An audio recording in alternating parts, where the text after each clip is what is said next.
This is Climate Watch. I'm Zhao Ying. Welcome to the show.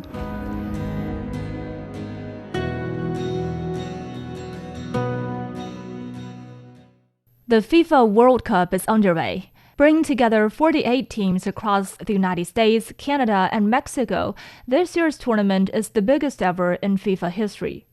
But as the tournament grows bigger, so does its climate footprint. The joint bid by the host nations estimated approximately 3.7 million metric tons of carbon dioxide, giving it the largest carbon footprint of any World Cup in history. Yet independent researchers and climate groups argue the real number could be even higher. Meanwhile, FIFA has pledged to cut its emissions by 50% by 2030 and reach net zero by 2040. So where do these massive emissions come from? Can FIFA's green promises survive as the game continues to expand? And what responsibility do mega sporting events bear in a rapidly warming world? Joining us now is Tim Walters, a professor at Okanagan College in British Columbia, Canada. He's been closely following the climate cost of the FIFA World Cup. Tim, it's great to have you with us. It's great to be here. I'm looking forward to this conversation. So before we get to the World Cup specifically, can you give us a broader picture? How does the sports industry contribute to climate change? Well, the traditional answer to that question has been two things, mainly construction, so building stadiums and infrastructure and other things necessary to host mega events, and then also travel, particularly fan travel, so people moving around the world, and in the case of the World Cup, moving around North America in order to watch games. So historically, they've been the twin drivers of emissions associated with mega events. But more recently, I think there's been a sort of additional layer of at least three things that are becoming increasingly consequential and that we need to be paying a lot more attention to. Firstly, sporting events like World Cups have become a sort of nexus of luxury consumption of every type. So, the town that I live in, almost every store that you go into now is selling all kinds of World Cup merchandise, paraphernalia, shirts, hats, books, other kinds of gear, and things like that. So it's associated with globally changed consumption patterns. Second thing that is a sort of relatively new-ish development is this remarkable, really over the past 15 years, takeover of the sport for sort of greenwashing or sport washing purposes by petrochemical giants, so nation states or airlines or other heavy emitting industries as either owners of teams or sponsors of teams or sponsors of tournaments, and the attendant effects of those changes. And then the third, and I think probably the maybe the least understood, but I think a thing that is going to be getting a lot more attention in the near future is the impact of televising these events that are watched in some cases, like the World Cup is going to be watched by more than 4 billion people. And also the amount of online activity that's generated by tournaments like this, people sharing information, streaming videos, participating online gambling, all of these things that have a sort of online effect that is small at an individual level, but vast when scaled up. And I think that's an area that's sort of significantly under-researched. But those are the main drivers of the sport's contribution to climate change at the minute. Okay. Well, this year's World Cup is being described as potentially the most polluting in history. What is driving emissions up so significantly this time? It's definitely going to be the most polluting sporting event in history. I'm very confident about that. The two twin drivers at the moment, I would say, are location and scale. So in terms of location, obviously, like the IOC or any other sporting body, FIFA gets to determine who is going to host these events in the first place. And unfortunately, they, for the past almost 2 decades now, have selected only two types of host locations. And these are exactly the locations that you would pick if your goal perversely was to maximize the emissions of your tournament. You would either pick countries that require massive infrastructure development. So the last World Cup in Qatar 2022 was like that. They needed to build several stadiums, railways, airports, hotels, et cetera, et cetera. And the Saudi Arabian World Cup in 2034 is going to be like that as well. Or you would host tournaments that are spread out over vast geographical areas. And so we saw that in Russia. We're going to see that this summer in the United Canada, US, Mexico tournament. And then we're going to see that again in 2030 when it's being played out over 3 different continents and 6 different countries, which is potentially going to make it even more polluting than the tournament that we're talking about. So location is hugely important, and FIFA could not possibly have done any worse in terms of where they choose to host their tournament if their goal was to keep emissions down. The other thing, and this is something that I think is under analyzed and something that I'm focusing more and more on, and really the thing that sort of has been driving my research for the past year and a half, is the scale of these tournaments. So they have gotten bigger and bigger, and it's now the case. This is going to be the largest World Cup that's ever been hosted. You've got 50% more teams than the last tournament. So we've gone from 32 to 48, 40 more games. There's going to be 7 million people watching it. And this is a FIFA problem, but not just a FIFA problem. Almost the entire elite football industry has been in a wild expansionist spree over the past couple of decades, perversely exactly the time when we should be doing the most to try to draw down emissions. Just about every major sporting competition has gotten larger with more competitors. We've seen entirely new competitions being added to the roster. So there's never been more football played at any other point in human history than right now. So scale and location, they are the 2 drivers that sort of override everything right now, I think. Mm-hmm. So FIFA officially projects around 3.7 million tons of emissions, but independent groups like Scientists for Global Responsibility, they estimate it's close to 9 million. But your analysis suggests the real carbon footprint could be as high as 70 million tons. So can you tell us how you arrived at that figure and why you believe the official numbers are missing so much of the picture? Yeah, of course. So the first thing I would say is that, interestingly, FIFA hasn't actually produced any of its own analysis of what the carbon emissions for the tournament are going to be. And that's the first time that that's happened since they started doing so in 2006. And actually, the thing that sent me down this research path was that last summer, when I was working on a series of articles for Play the Game, which is a wonderful Danish critical sports organization, I contacted a FIFA spokesperson to ask them how come they hadn't yet produced their estimates, because the pattern for the past several years had been that they would produce a very lowball estimate for the tournament that would be roundly criticized by climate groups and other kinds of experts in this field, and they would get a lot of bad publicity as a result of it. And this was particularly the case at the last World Cup in Qatar. So the 3.7 million estimate that's being used right now was actually produced by Arup, which is a consultancy firm that the United bid contracted to write a report for them when they were applying to host a tournament now 7 or 8 years ago, I think. Mm-hmm.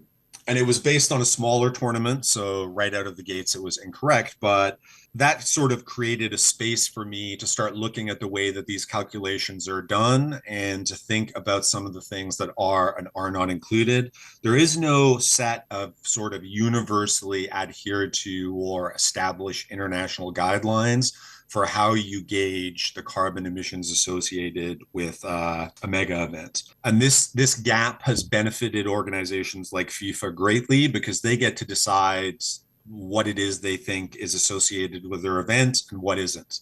The Scientists for Global Responsibility report, I think, is really good. And it included things, for instance, that mine didn't. So they suggested that just the one sponsorship deal with Saudi Aramco would be associated with 30 million tons of emissions. And most of those would have to be attributed to the 2026 World Cup, which is the only thing that FIFA does that really makes them any money. So there's a bit of a gap here in terms of really reliable standards. So I tried to use some of the previous models that had been used, and I worked with a wonderful environmental computer scientist called Nick Robinson because he's a lot better at math and designing bootstrapping algorithms than I am, to try to think about what some of those are. So there was a few areas that I included things that FIFA had underestimated. So things like air travel by fans, they badly underestimated because they sort of use an average air travel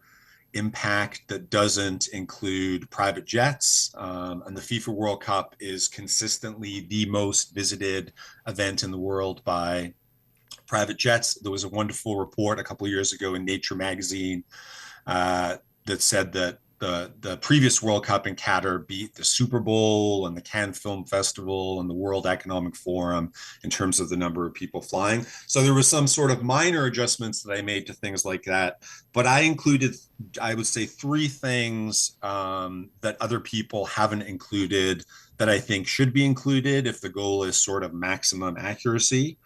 And we took a sort of naive approach, which is we imagined a world in which there was no World Cup and a world in which there was this World Cup, and try to figure out the differences. So the three major differences, I would say, the three additions to our calculations that were missing from other people's. Again, the impact of television and streaming. This was the thing that surprised me the most as a researcher, I have to say. So FIFA keeps extraordinarily accurate detail and data about how many people are watching its tournament, how they're watching it, whether they're watching it on televisions, whether or not they're streaming it on video. That's not including the entire universe of illegal viewing and streaming, which is a whole other conversation, perhaps. But we took the data from previous World Cups and adjusted it slightly for the fact that this is going to be a much bigger tournament and therefore more people are going to watch it. And that corresponded to an extra 20 million tons of emissions. And aside from the next category I'll be talking about, that was the largest addition by far, much larger than air travel, much larger than any other category.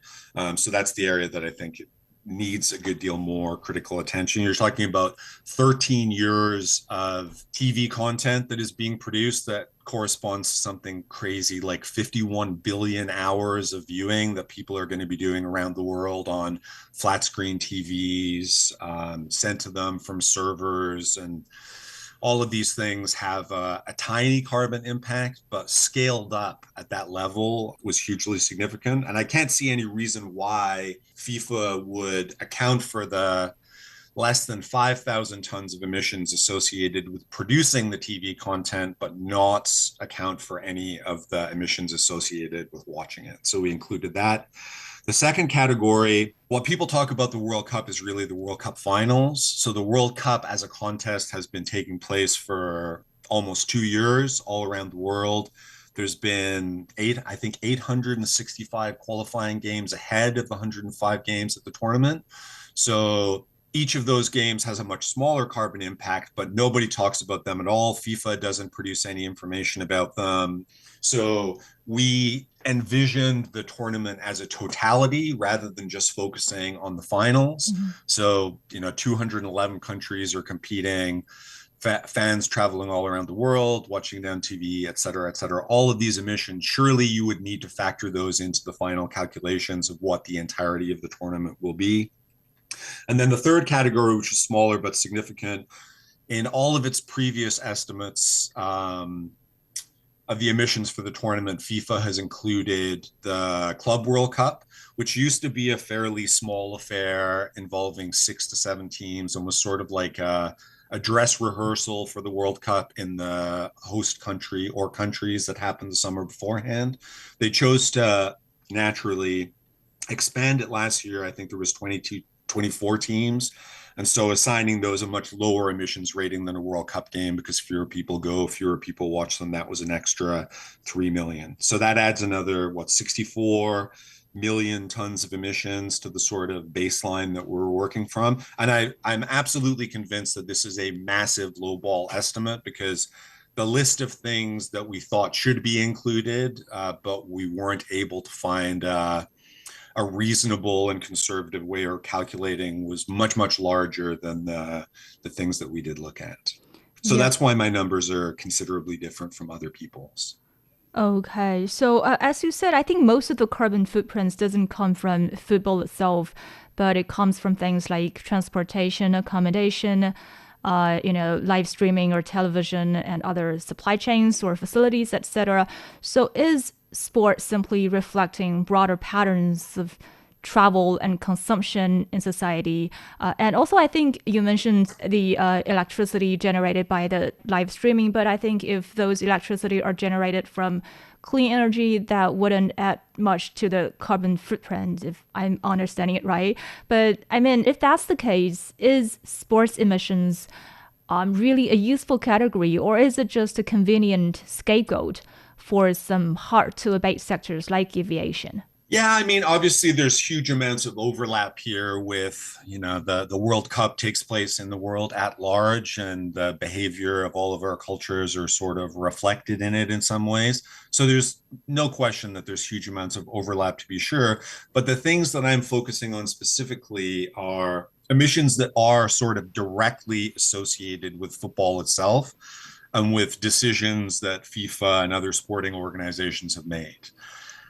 It's also, I think, really important to emphasize that these are luxury emissions in the sense that they are absolutely not necessary. Some travel is necessary, electrical use is necessary, energy use is necessary. There's lots of things that are necessary in order for people to lead, safe, decent lives.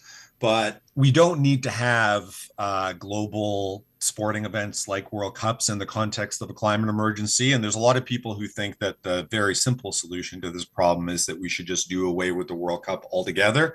And I'm in some ways quite sympathetic to that perspective. But a new sort of change is that these are, like, as a result of that, these are relatively easy to abate. You could just reduce the size of tournaments so that there are less of them. You could reduce the way that the tournaments are enacted so that they are no longer really just celebrations for rich people. The top 10% of the world in terms of wealth, who produce 50% of the emissions, that is who is going to be at this football tournament. There's between 3 and 9,000 seats set aside in every stadium for these sort of super rich VIP, VVIP consumers. But given how expensive the tournament is, it's going to be attended primarily by very affluent people. And there is something sort of corrosive about the idea that this sort of quite humble sport has been translated into this sort of swaggering, in some ways sort of obscene festival of sort of spending and emissions.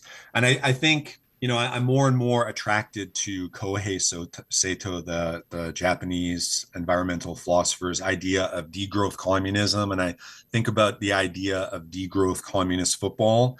The criticism of degrowth communism is that it takes things away from people that they need. And so therefore there's an element of unfairness in that. But by any sane ethical standard, luxury emissions have to go before necessary emissions. And essentially that's what you're getting at the World Cup today, unfortunately. So if we're going to accept that we're in a climate emergency, the first thing that we can do with a lot less of is something that we don't really need in the first place. Okay, but does the World Cup reveal a deeper tension between globalization and climate goals, where global connectivity itself becomes carbon intensive, whether we are connected by, intercontinental travel or by the internet? Yeah, of course, it certainly does. And this is one of the strange tensions of the modern World Cup.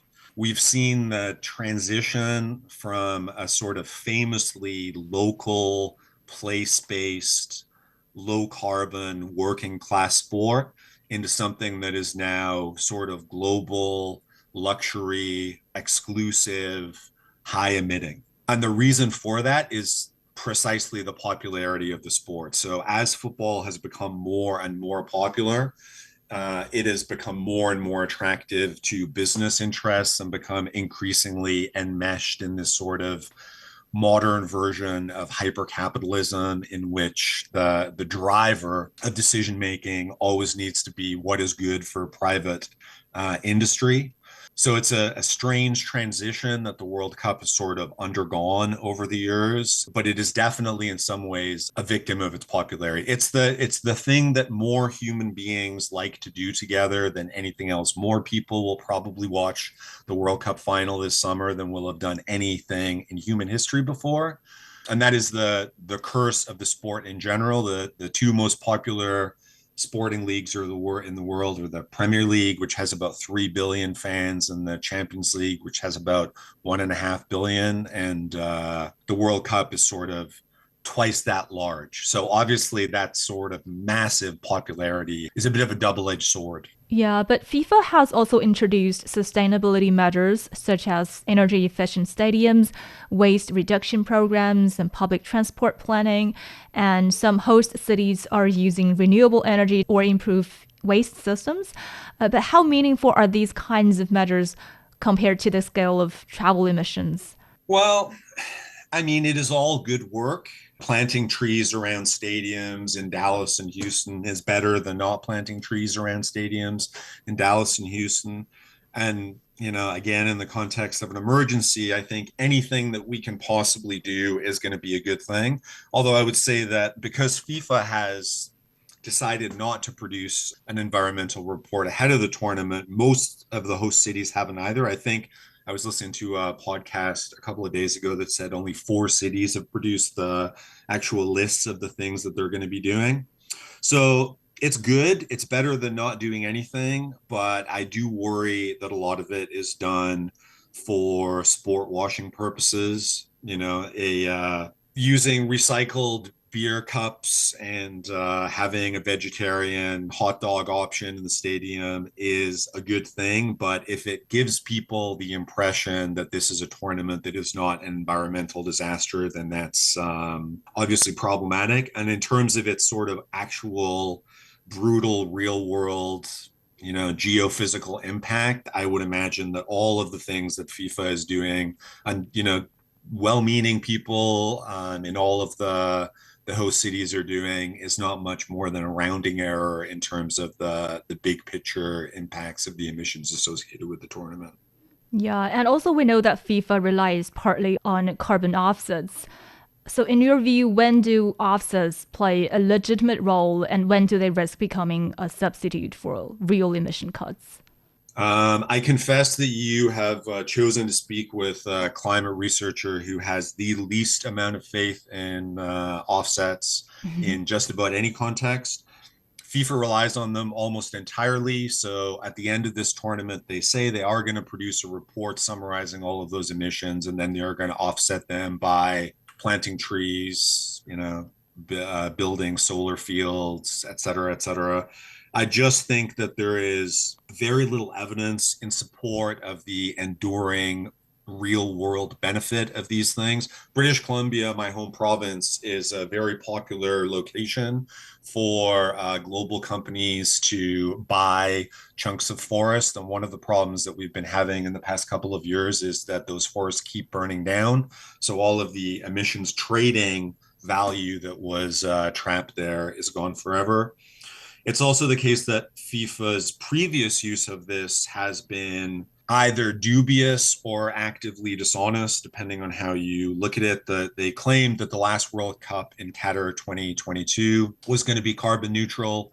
And because of a couple of European countries complaining, the Swiss advertising regulator basically forced them to stop saying that because they were not able to prove that the offsets that they had acquired were going to come anywhere near to doing it. So I am skeptical in the extreme of carbon offsetting as a emissions reduction strategy. Okay, but FIFA has now pledged to cut emissions by 50% by 2030 and reach net zero by 2040. So, do you think they'll also have to rely on carbon offsets to reach that goal? They 100% would have to rely almost entirely on carbon offsets to reach that goal.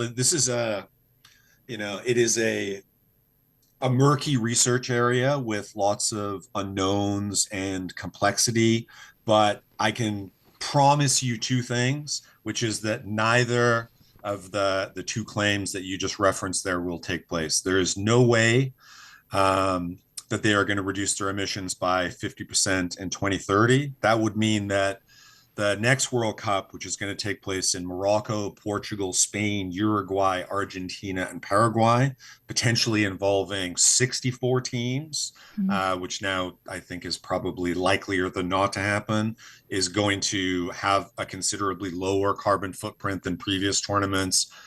And there is just no way that that's going to happen.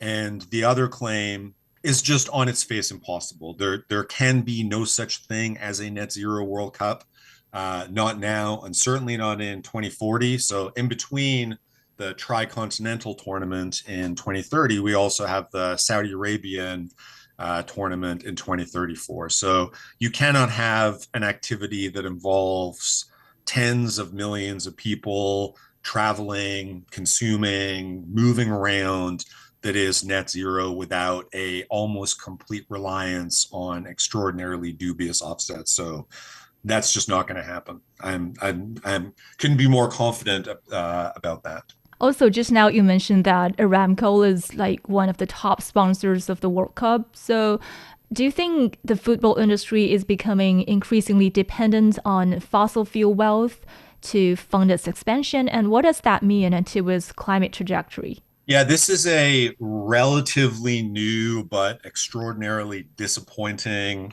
turn of events.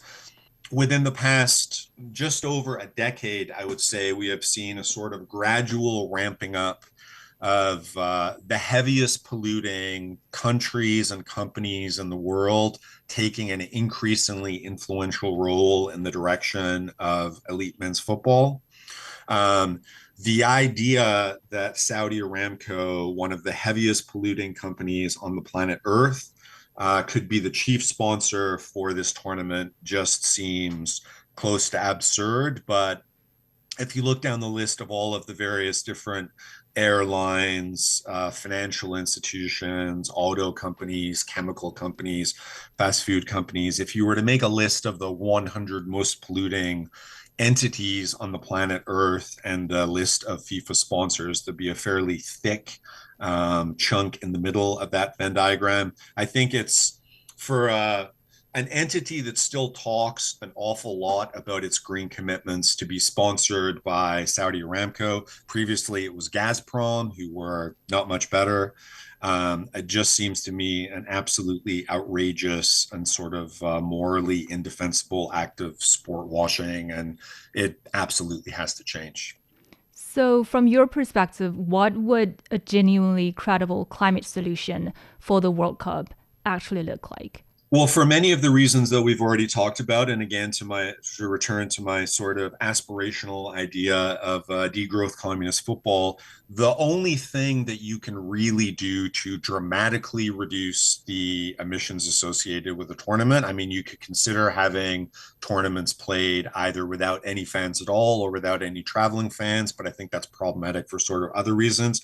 The most straightforward thing, and this is what I now spend my time advocating for, would just be to shrink the tournament back down to something close to its historical norm. So until 1978, from 1930 to 1978, there were between 13 and 16 teams. We then had about a decade of 24, then 2 decades of 32, and now we're up to 48. And again, 64 is on the horizon. So the thing that I would counsel anyone who is interested in actually making a meaningful material difference to this situation to do is quite simply just make the tournament smaller.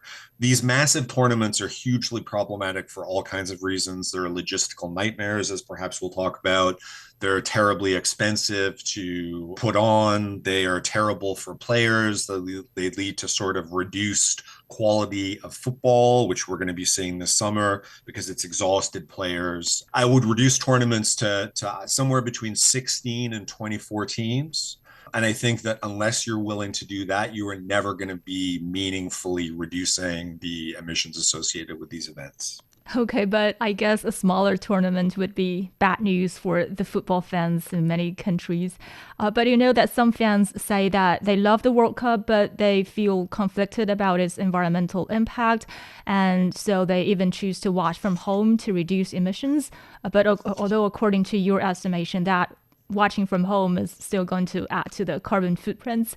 But I mean, do individual choices like that make a meaningful difference in this context? Yeah, this is a complicated question that I wrestle with. So, this is an unusual time for me. I am a lifelong football fan. I grew up in the northeast of England, and this is the closest I have ever lived on the west coast of Canada to where a World Cup is being played. So, I guess my answer to that question is I hope that is a meaningful choice or a positive one because that's what I'm doing. I won't be going to the tournament. I could go see games in Vancouver or probably even Toronto, but I just feel like for the first time, it's not really something I feel comfortable participating in. I'm sure I will still watch it. And, that has a smaller, but as you say, still existing emissions impact. The other thing I would say too is how I'm sort of justifying my involvement with the tournament as an enthusiastic participant is that this is the least amount of attention that the climate has been given at the World Cup for at least a decade. It was something that was talked about quite actively in Qatar, and in the Russian World Cup before that. But there's just been far fewer conversations about it. There's so much mayhem going on with the administration in the United States, the war with Iran, that the focus is on other things, either that or whether or not teams can get visas or whether or not fans are going to be safe from ice or the insanely high ticket prices that are scaring a lot of fans away. That I think people need to be talking about the emissions associated with this tournament so that it doesn't get lost as an issue. And I worry that that is happening. So my moral compromise is that I will, between gritted teeth, watch all of England's games on television, but then spend all the rest of my time advocating for a different kind of tournament. Okay. Well, some estimates suggest a single fan attending every match could generate more CO2 than the annual emissions of a person in a much poorer country. I mean, how should we interpret that kind of inequality in climate terms? Well, it's terrible, but again, the nature of this tournament is such that it has priced out regular people. And football's working class origins are sort of, to me anyway, bound up in every way with its appeal as an activity. I think a lot about this sort of intergenerational component of the climate emergency and what my daughters and grandchildren will ask me 20 or 30 years from now about kind of what I was doing and what it was like to be alive at this point. And I just think that some kinds of behaviors just no longer seem possible in the way that they once did. And the idea that, there are people who are going to be going to this tournament on private jets, which have much, much higher emissions and staying in massive hotel rooms or villas and consuming lavishly at this event while that is doing direct material harm to poor people around the world just seems to me ugly and horrifying and completely at odds with the spirit of football as an activity, which is about solidarity and working together and acting as a group. And I think that we have drifted terribly far from that ideal. Well, we've been discussing how sport contributes to climate change, but the relationship goes both ways. With the World Cup being held across the US, Canada, Mexico this summer, organizers are also facing risks from heat waves, thunderstorms, and even wildfire smoke. So, how much is climate change itself also shaping the way major sporting events are planned and managed? Well, this summer is gonna be an extraordinarily interesting test case into that exact question. So one of the other sort of downsides of the gigantism of this tournament is that there's a huge amount of football being played in a very condensed period of time. So I think after the first 2 days, there's 2 weeks where every day there's between 4 and 6 games being played. I think there's only one day with no football in the first month. So the success of this tournament and whether or not these three kind of uneasy countries that are co-hosting together are going to be able to pull this off is entirely predicated on there being no sort of natural disasters or other kinds of ruptures because there's no slack whatsoever built into the schedule. So if there is, for instance, terrible tornado in the southeastern United States, or a heat dome descends on the western United States, or there is massive wildfires along the west coast of Canada and the United States, the tournament doesn't really have any capacity to adapt to those because of how little wiggle room is built into the schedule.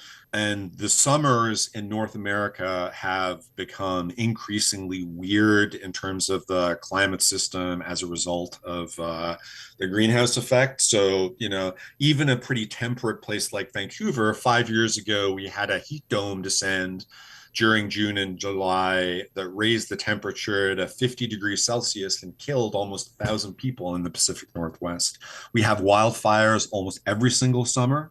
And some of these things you can mitigate for, but others you can't. So last summer, when this Confederations Cup warm-up tournament was taking place, they had to postpone games, some for a few minutes, but one, I think between Chelsea and Benfica, was delayed for almost 2 hours with about 5 minutes left in the game because of a threat of thunderstorm. So there's things they can do. So the most notable change that football fans will see at this tournament, again, using the lessons learned from last summer and the terrible heat that the players were playing in, is that there's going to be 3-minute water breaks halfway through each half. So it's now a sort of a game of 4 quarters rather than 3 halves. You've also seen more generally, like the Qatar World Cup was moved to the winter because of the heat, and I'm sure that will be the case with the Saudi Arabian World Cup. But it's going to be very interesting. This is sort of pushing the logistical capabilities of mega events organizers to their absolute maximum. And have ever since the schedule was produced, have a strange sort of eerie feeling that this tournament is not going to go off anywhere near as planned. And that's going to be ironically as a result of the kind of changes to the climate that tournaments like this are causing. Well, Professor Tim Walters, thank you so much for joining us today. Yeah, thank you. And thank you for having conversations like these. I think they're important. And that wraps up this edition of Climate Watch. You can find more episodes on your favorite podcast platforms. Just search for Climate Watch and hit subscribe. Don't forget to leave us a quick review or share it with a friend. You can also email us at radio@cgtn.com with your questions or feedback. And stay updated on the latest climate stories with our Substack newsletter, Climate Choices. I'm Zhao Ying. Thank you so much for listening. See you next time.